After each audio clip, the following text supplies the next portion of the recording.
I do want justice for all these people, but I do understand my limitations. And when girls go missing, there's 2 million people in my city. There's no way I can find them. There's no way that the corrupt police department is going to help me find them. We have 2, maybe 3 Christians on that police department that help us. We had a boy who was, his name's Law, he's 8 years old. He's kind of our new guy. His mother's a working prostitute. Her pimp boyfriend was selling him to pedophiles. When she found out Law had been raped twice, she brought him to me, signed over adoption papers. Before she brought him to me, she went to a Christian police that was on that beat. And so we do have Christian police that are helping us, but there's only like 3 of them. So it's just a Buddhist nation. You do what you can. Yes? How do you get the girls out of the brothel situation? You don't, except the HIV will bring them out. But IJM was able, and maybe one other ministry that's not there anymore either, was able to have raids. They went in with hidden cameras. They got the evidence they needed that children were being used in these brothels and gave them to the police. They were forced by these videos to come in and have a raid. But the year we was there, January of 2002, there was a raid. They had 20 girls, I told you before, that had gotten out. They didn't have any place to go. They went to a boys' home. We went back to work with IJM to have a place for the brothel girls to come. That was the last raid they had. They're not going to have any more raids. There is no way you're going to go into those brothels and get those girls out. I know Christian guys who have tried, and they have never been seen again. It's 99% impossible. But with God, that's always that 1% that you can do. How much longer down the questions, Pastor? We have about 5 or 10 more minutes. Oh, okay. Hi, I hate to be stupid, but would you walk me through, like, suppose you had a group of Christians who were going into what is known to be a brothel to get the girls out. What are we talking about? So they go into the door to take girls out, explain who they are, and go.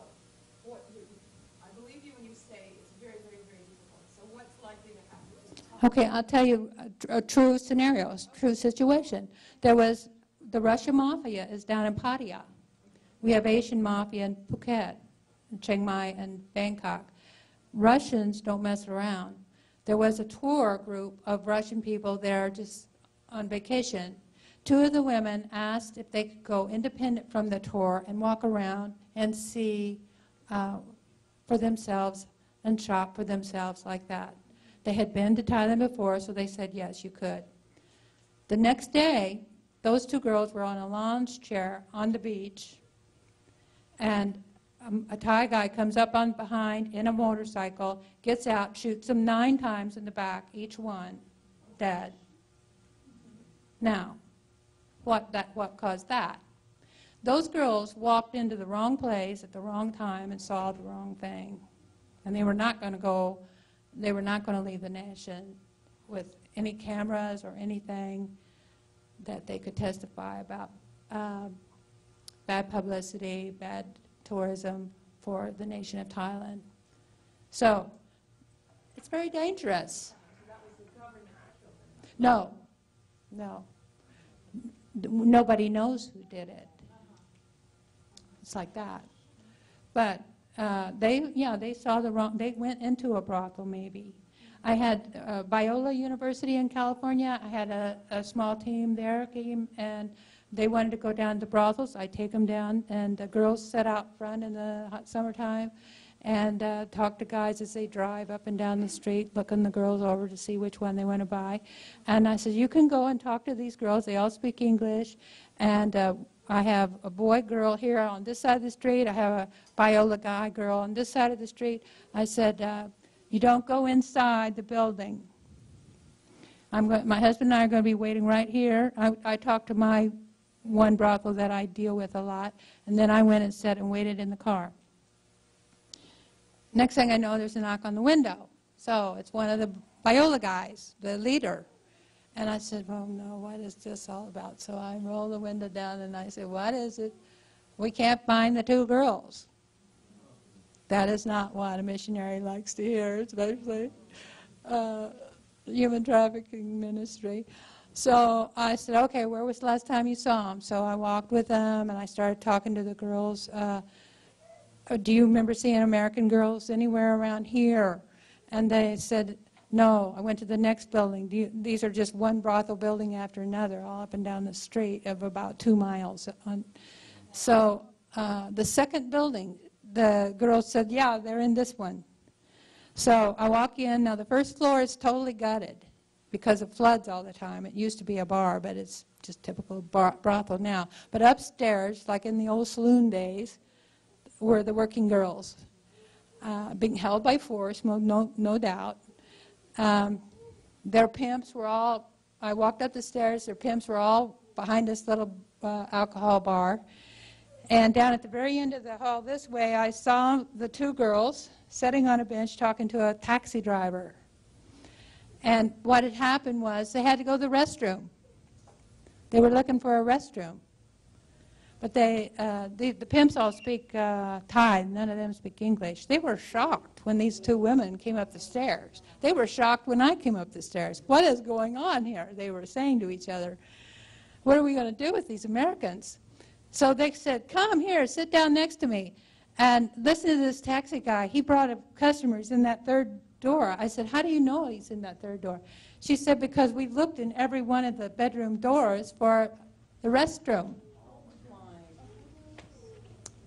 So I said, you're going to get up, you're going to walk out with me right now. We're getting in the car, we're going, nobody talk, nobody look, anybody, straight in the eyes, get in the car, let's go. I did not bring them back. I'm not taking any more back. We drive down there so they can see it, but I don't let anybody go person to person and talk anymore with anyone. That was a very serious situation that they got involved in there. We have Americans murdered. I've been to several funerals. People that don't even know who it was that died, you know, there's no ID on them. 20-year-old guys. So they have all these good Christian heart intentions, and they get down in there, and it's a jungle run by mafia. And we aren't. How many times did Paul say in the New Testament, don't be naive, don't be gullible? Amen. And this walking by faith business is what I hear a lot about. And yes, there's a lot truth to that, but God did not give us a spirit of fear, but of a sound mind. We need to use that logic when we evangelize, when we do any ministry at all. And I want to mention this too at the end here. I meant to say it in the beginning. People ask David and I, why are we doing our retirement, the rest of our lives, doing this? Why aren't we enjoying ourselves after we worked hard all our lives? And the point is, we were 23 when we got saved. We would not be married today if it wasn't for Christ. We would not know how to parent today if it wasn't for Christ, how to be a good citizen or employer or employee. I mean, we are so appreciative to everything he did for us, and that should be your motive for whatever you do in life, is out of appreciation for all that he's done for you. And then, too, we want to finish well.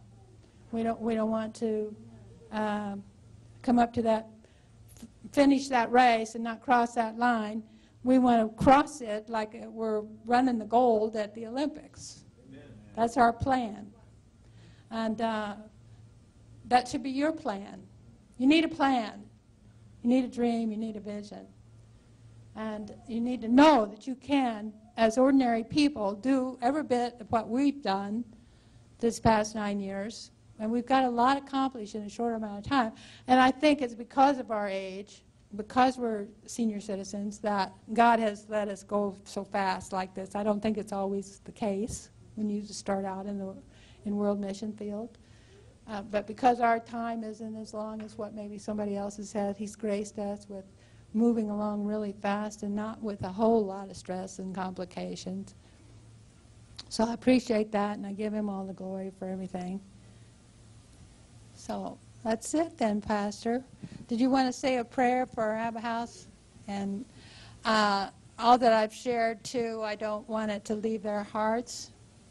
And I don't want them concerned and worried and stressed out by some of the stories I shared. I try to stay away from that, and to be on the positive side, the lighter side. Sometimes questions bring those out. Yeah, gospel light for you is gospel intense for us. Let me just say a couple things, then we will pray. In fact, I'm going to invite people to come up here and pray for her. One of the things she said was there's a lot of ministries who are giving awareness of the sex trafficking industry, and that's wonderful. But like knowing the truth about Jesus, you have to then act upon it, and get saved yourself. Knowing the truth about Jesus then demands that you tell others who are sitting in the shadow of death, headed toward hell, tell them what you know. So it's an awareness unto ministry, a fuller ministry. So I appreciate that. So she gave opportunity for any of you who want to move to the next stage from awareness to activity or action, and that is go over there and help them. I like not having to pioneer everything. I like to come under the shadow of a big oak tree and be safe and bear fruit. Every now and then God calls individuals to be pioneers